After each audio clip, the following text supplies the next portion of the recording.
Commander Zixthara had witnessed the fall of 3 star systems.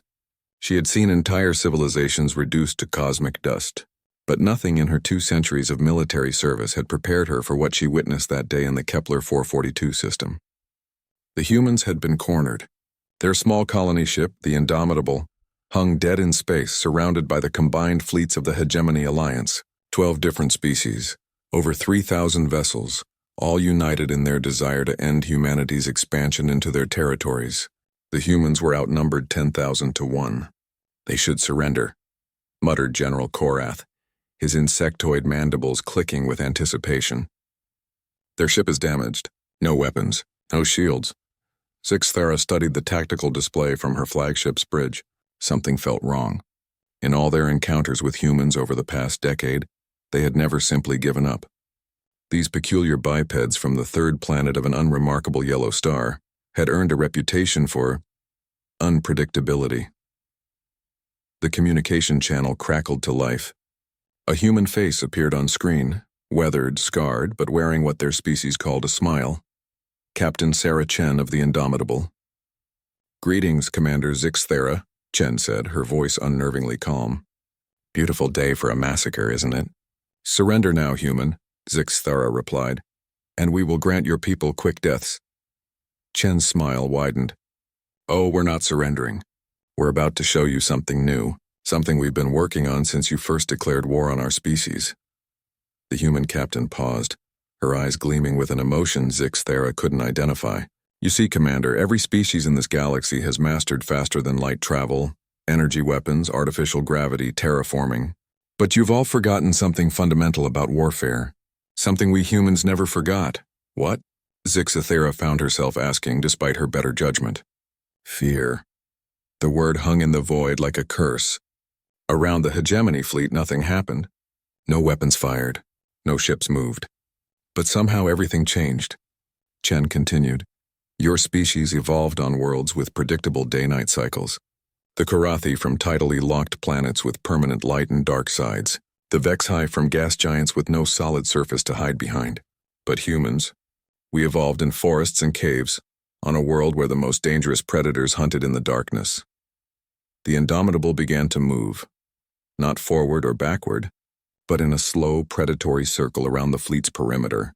For millions of years, we learned to survive not by being the strongest or fastest, but by being the most terrifying thing in the darkness. We learned that sometimes making your enemy believe they're already dead is more effective than actually killing them. Suddenly, every Hegemony ship's sensors began detecting impossible readings. Massive signatures appeared throughout the system. Thousands of human vessels decloaking simultaneously. Ships that shouldn't exist, weapons signatures that defied known physics. "What is this?" General Korath's voice cracked across the comm channel.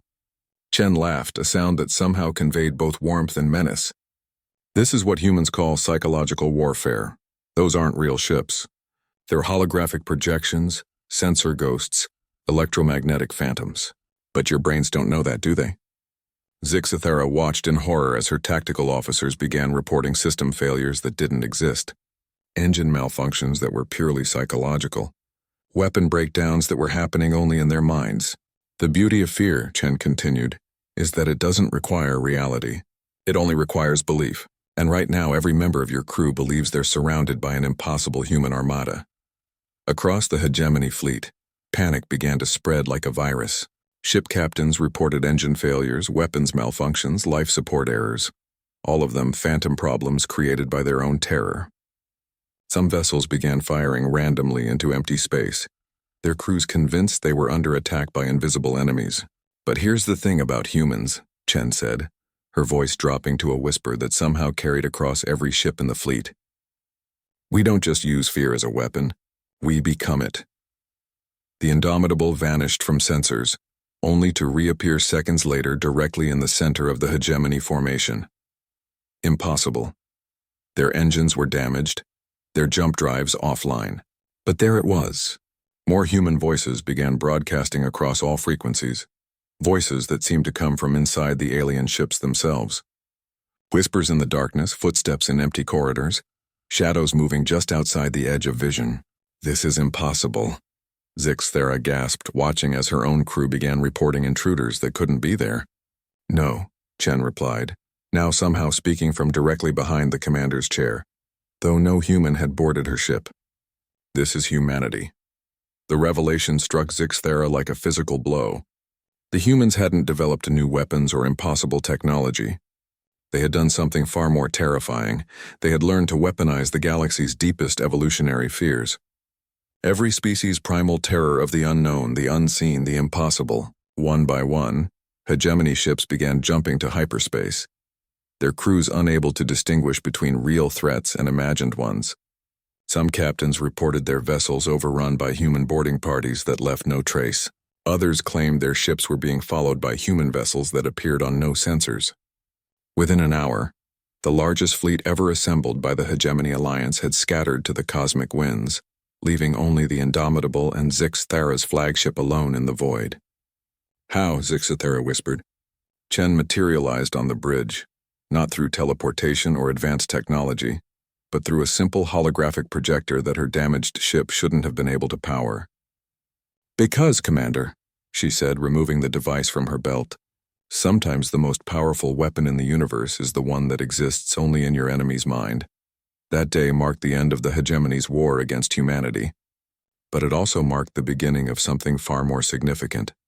The day an entire galaxy learned to check the shadows before they slept, knowing that somewhere in the darkness humans were learning new ways to turn their deepest fears into reality.